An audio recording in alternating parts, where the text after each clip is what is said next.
Paytm वापरत असाल तर ही रील शेवटपर्यंत नक्की पहा, कारण पेटीएम वापरणाऱ्यांसाठी एक मोठी बातमी समोर आली आहे.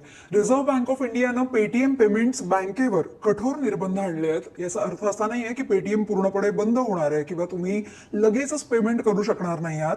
ज्या ग्राहकांच्या खात्यात किंवा वॉलेटमध्ये आधीच रक्कम शिल्लक आहे त्यांना ती काढण्यावर किंवा वापरण्यावर अजून कोणतेही निर्बंध नाहीयेत.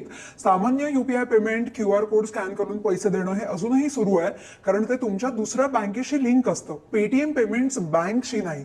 पण काही गोष्टींवर मात्र याचा परिणाम होऊ शकतो, जसं की पेटीएम वॉलेटमध्ये पैसे ऍड करणं, पेटीएम बँक अकाउंट वापरणं.